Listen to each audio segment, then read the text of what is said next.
നിങ്ങളുടെ സേവിങ്സ് അക്കൗണ്ടിൽ കിടക്കുന്ന ക്യാഷ് മൊത്തം നിങ്ങൾ ഉപയോഗിക്കാറുണ്ടോ? ഇല്ല. ചെറിയൊരു എമൗണ്ട് എമർജൻസി ഫണ്ടായിട്ട് അവിടെ ഇട്ടിട്ടുണ്ട്. എന്നാൽ ഉപയോഗിക്കാത്ത കിടക്കുന്ന ക്യാഷ് ആണെങ്കിൽ കൂടെ അതിനാകെ കിട്ടുന്നത് സേവിങ്സ് അക്കൗണ്ടിൽ ഇൻട്രസ്റ്റ് റേറ്റ് ആണ്. എന്നാൽ ഉപയോഗിക്കാതെ കിടക്കുന്ന ക്യാഷിന് FDയുടെ ഇൻട്രസ്റ്റ് റേറ്റ് കിട്ടിയാൽ എങ്ങനെ ഉണ്ടാകും? ഇതെങ്ങനെ നേടിയെടുക്കാം എന്നതാണ് ഇന്നത്തെ വീഡിയോയിലൂടെ ഞാൻ നിങ്ങൾക്ക് ഷെയർ ചെയ്യുന്നത്. എൻ്റെ പേര് ആൽബിൻ. ഇതേപോലുള്ള അറിവുകൾക്ക് നിങ്ങൾ വളരെയധികം ഇൻട്രസ്റ്റ് ആണെങ്കിൽ please like, share and subscribe. അപ്പോൾ നമുക്ക് നോക്കാം. നമ്മൾ സേവിങ്സ് അക്കൗണ്ടിലെ മൊത്തം ക്യാഷ് നമ്മൾ ഉപയോഗിക്കാറില്ല. ചെറിയൊരു വിഹിതം മാത്രം ഉപയോഗിക്കുന്നു. ബാക്കി അവിടെ വെച്ചിട്ട് പോവുകയാണ് ചെയ്യുന്നത് എമർജൻസി ഫണ്ടായിട്ട്. അതുകൊണ്ട് തന്നെ ഈ ക്യാഷിനും സേവിങ്സ് അക്കൗണ്ടിൽ ഇൻട്രസ്റ്റ് റേറ്റ് ആയ 2 to 4% വരെയാണ് ഇൻട്രസ്റ്റ് റേറ്റ് കിട്ടുന്നത്. എന്നാൽ ഈ ക്യാഷ് നമുക്ക് FDയുടെ ഇൻട്രസ്റ്റ് റേറ്റ് നേടാൻ സാധിക്കും. അതായത് FDയുടെ ഇൻട്രസ്റ്റ് റേറ്റ് എന്ന് പറയുന്നത് 6 to 8% വരെയാണ് FDയുടെ ഇൻട്രസ്റ്റ് റേറ്റ് വരുന്നത്. ഇതെങ്ങനെ നേടാം എന്ന് നമുക്ക് നോക്കാം. അതായത് ബാങ്കിന് പ്രധാനമായും 3 തരത്തിലുള്ള അക്കൗണ്ടുകളാണുള്ളത്: savings account, RD account, FD account. എന്നാൽ നമ്മൾ ഉപയോഗിക്കാതെ കിടക്കുന്ന ക്യാഷിനെ നമുക്ക് FDയിലോട്ട് മാറ്റാൻ സാധിക്കും. അതായത് ഈ അക്കൗണ്ടിനെ പറയുന്നതാണ് സ്വീപ്പ് അക്കൗണ്ട് എന്നത്. അതായത് സേവിങ്സ് അക്കൗണ്ടിൻ്റെയും FDയുടെയും സംഗ്രഹമായ അക്കൗണ്ടാണ് സ്വീപ്പ് അക്കൗണ്ട് എന്നത്. പല ബാങ്കുകളിലും പല പേരിലാണ് പറയപ്പെടുന്നതെങ്കിലും കോമൺ ആയിട്ട് പറയപ്പെടുന്ന പേര് എന്ന് പറയുന്നത് സ്വീപ്പ് അക്കൗണ്ട് എന്നതാണ്.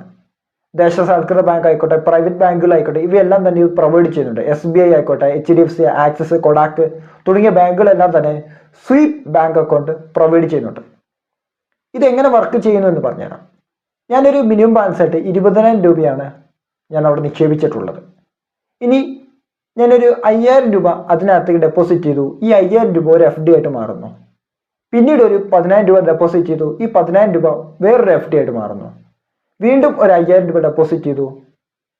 അപ്പോൾ അതും ഒരു FD ആയിട്ട് മാറുന്നു. ടോട്ടൽ 20,000 രൂപ ഒരു FD ആയിട്ട് മാറിയിട്ടുണ്ട്. അതായത് 3 FD ആയിട്ട് മാറിയിട്ടുണ്ട്. ബാക്കിയുള്ള 20,000 രൂപ സേവിങ്സ് അക്കൗണ്ടിൽ കിടക്കുന്നുമുണ്ട്. ഇനി ഏതെങ്കിലും ഒരു വ്യക്തിക്ക് ഞാനൊരു ചെക്ക് എഴുതി കൊടുത്തു, അല്ലെങ്കിൽ എൻ്റെ ഒരു സുഹൃത്തിന് ഞാൻ 25,000 രൂപയുടെ ചെക്ക് എഴുതി കൊടുത്തു. അങ്ങനെയാണെങ്കിൽ എൻ്റെ സേവിങ്സ് അക്കൗണ്ടിൽ കിടക്കുന്ന 20,000 രൂപയും ഞാൻ ഏറ്റവും ലാസ്റ്റ് ഇട്ട FDയിൽ നിന്ന് 5,000 രൂപയും വിഡ്രോ ചെയ്തുകൊണ്ട് എന്ത് ചെയ്യുന്നു? ഈ ക്യാഷ് ആ വ്യക്തിക്ക് ട്രാൻസ്ഫർ ചെയ്ത് കൊടുക്കുന്നു. ഇവിടെ എൻ്റെ FD പൊളിക്കേണ്ടി വന്നു. പക്ഷേ ഒരു തരത്തിലുള്ള സർവീസ് ചാർജും വന്നിട്ടില്ല, ഒരു തരത്തിലുള്ള പെനാൽറ്റി വന്നിട്ടില്ല. ബാക്കിയുള്ള 15,000 രൂപയ്ക്ക് എനിക്ക് FDയുടെ ഇൻട്രസ്റ്റ് റേറ്റ് എനിക്ക് കിട്ടുകയും ചെയ്യും. ഇതാണ് സ്വീപ്പ് അക്കൗണ്ട് എന്ന് പറയുന്നത്. അതായത് FDയുടെയും സേവിങ്സ് അക്കൗണ്ടിന്റെ സംഗ്രഹം. ഇനി ഇതിന്റെ അഡ്വാൻറ്റേജ് നോക്കാം. ഏറ്റവും വലിയ അഡ്വാൻറ്റേജ് എന്ന് പറയുന്നത് സേവിങ്സ് അക്കൗണ്ടിൽ നമ്മൾ ഉപയോഗിക്കാതെ കിടക്കുന്ന ക്യാഷ് സ്വീപ്പ് അക്കൗണ്ടിലോട്ട് മാറ്റിക്കഴിഞ്ഞാൽ FDയുടെ ഹയർ ഇൻട്രസ്റ്റ് റേറ്റ് കിട്ടും എന്നത് തന്നെയാണ് ഇതിന്റെ അഡ്വാൻറ്റേജ്. അപ്പോൾ ഹയർ ഇൻട്രസ്റ്റ് റേറ്റ് കിട്ടുകയും ചെയ്യും. അതേപോലെ തന്നെ ഇടയ്ക്കിടയ്ക്ക് നമ്മുടെ ആവശ്യത്തിന് വേണ്ടിയിട്ട് അത് നെറ്റ് ബാങ്കിങ് ആയിക്കോട്ടെ, ATM ട്രാൻസാക്ഷൻസ് ആയിക്കോട്ടെ, ഇങ്ങനെയുള്ള ഏത് ട്രാൻസാക്ഷൻ ചെയ്യുന്ന സമയത്താണെങ്കിൽ കൂടെ ഒരു തരത്തിലുള്ള പെനാൽറ്റി, സർവീസ് ചാർജ് ഇവ വരുന്നില്ല എന്നതാണ് ഇതിന്റെ മറ്റൊരു അഡ്വാൻറ്റേജ്. അടുത്തത്, ഒരു FD രൂപപ്പെടുന്നത് 5,000ന്റെ മൾട്ടിപ്ലിക്കേഷൻ ആയിട്ടാണ്. അതായത് 5,000, 10,000, 15,000 ഇങ്ങനെയുള്ള പല മൾട്ടിപ്ലിക്കേഷൻ രൂപത്തിലാണ് FD രൂപപ്പെടുന്നത്. അതുകൊണ്ട് തന്നെ നമുക്ക് ഓരോരോ FD ക്രിയേറ്റ് ആവുകയാണ് ചെയ്യുന്നത്. ഇവിടെ നമ്മൾ ശ്രദ്ധിക്കേണ്ട ഒരു കാര്യമുണ്ട്. അതായത് LIFO, FIFO എന്ന് പറഞ്ഞൊരു കാര്യമുണ്ട്. അതായത് ലാസ്റ്റ് ഇൻ ഫസ്റ്റ് ഔട്ട് അല്ലെങ്കിൽ ഫസ്റ്റ് ഇൻ ഫസ്റ്റ് ഔട്ട്, ഇങ്ങനെയൊരു സംഭവമുണ്ട്.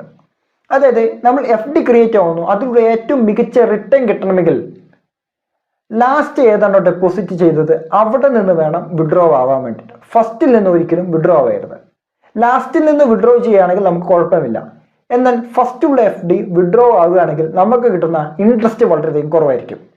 അപ്പോൾ നമ്മൾ സ്വീപ്പ് അക്കൗണ്ട് ഓപ്പൺ ചെയ്യുന്ന സമയത്ത് നമ്മളവിടെ ശ്രദ്ധിക്കേണ്ട കാര്യം LIFO, FIFO ആണ്. അതായത് ലാസ്റ്റിൽ നിന്നാണോ ഫസ്റ്റ് വിഡ്രോ ആവുന്നത്, അല്ലെങ്കിൽ ഞാൻ നേരത്തെ പറഞ്ഞല്ലോ, ഞാൻ 25,000 രൂപയുടെ ചെക്ക് ഞാൻ കൊടുത്ത സമയത്ത് ഏതിൽ നിന്ന് വേണം വിഡ്രോ ആവാൻ വേണ്ടി? ലാസ്റ്റിൽ നിന്ന് വേണം വിഡ്രോ ആവാൻ വേണ്ടി. ലാസ്റ്റത്തെ 5,000 വേണം വിഡ്രോ ആവാൻ. അതിന് പകരം ഫസ്റ്റത്തെ നിന്നാണ് വിഡ്രോ ആവുന്നതെങ്കിൽ എനിക്ക് കിട്ടുന്ന റിട്ടേൺ അവിടെ കുറവായിരിക്കും. അപ്പോൾ അത് സംഭവിക്കാതെ ഇരിക്കണമെങ്കിൽ ഇത് നമ്മൾ കൃത്യമായി അറിഞ്ഞിരിക്കണം. LIFO ആണോ FIFO ആണോ, എങ്ങനെയാണ് ഇത് വർക്ക് ചെയ്യുന്നത് എന്ന്. അതായത് ഫസ്റ്റിൽ നിന്നാണോ ആദ്യം വിഡ്രോ ആവുന്നത് അതോ ലാസ്റ്റിൽ നിന്നാണോ വിഡ്രോ ആവുന്നത് എന്നതിനെ കുറിച്ച് കൃത്യമായിട്ട് അറിവ് വേണം. ഇനി ഈ അക്കൗണ്ടുകളുടെ ഒരു പ്രധാനപ്പെട്ട പ്രശ്നം എന്ന് പറയുന്നത് ഇപ്പോൾ ബഹുഭൂരിപക്ഷം ആൾക്കാരും ഷെയർ മാർക്കറ്റുമായി റിലേറ്റ് ചെയ്യപ്പെടുന്ന ആൾക്കാരാണ്. അതായത് നമ്മൾ IPOയ്ക്ക് മറ്റും അപ്ലൈ ചെയ്യും. എന്നാൽ പലപ്പോഴും ഇതിൻ്റെ അകത്ത് കിടക്കുന്ന ക്യാഷ് ഉപയോഗിച്ച് IPOയ്ക്ക് പലപ്പോഴും അപ്ലൈ ചെയ്യാൻ സാധിക്കില്ല എന്നൊരു നെഗറ്റീവായിട്ടുള്ള വശം ഇതിനുണ്ട്. അപ്പോൾ ഈ കാര്യം കൂടെ ശ്രദ്ധിച്ചിട്ട് വേണം നമ്മൾ ഈ അക്കൗണ്ട് ആക്ടിവിറ്റി ചെയ്യാൻ വേണ്ടിയിട്ട്. അപ്പോൾ നിങ്ങളുടെ ഉപയോഗിക്കാതെ കിടക്കുന്ന ക്യാഷ് ഇതേപോലെ FD കണക്റ്റ് ആയിട്ടുള്ള സ്വീപ്പ് അക്കൗണ്ടിലോട്ട് മാറ്റുകയാണെങ്കിൽ നിങ്ങൾക്ക് ഉയർന്ന ഇൻട്രസ്റ്റ് റേറ്റ് നിങ്ങൾ ഉപയോഗിക്കാതെ കിടക്കുന്ന ക്യാഷിന് നിങ്ങൾക്ക് ലഭിക്കുകയും ചെയ്യും. അപ്പോൾ ഈ അറിവ് വളരെ ഉപകാരമായെങ്കിൽ please like, share and subscribe. അടുത്ത വീഡിയോയിൽ മറ്റൊരു ടോപ്പിക്കുമായി നമുക്ക് വീണ്ടും കാണാം. ബൈ.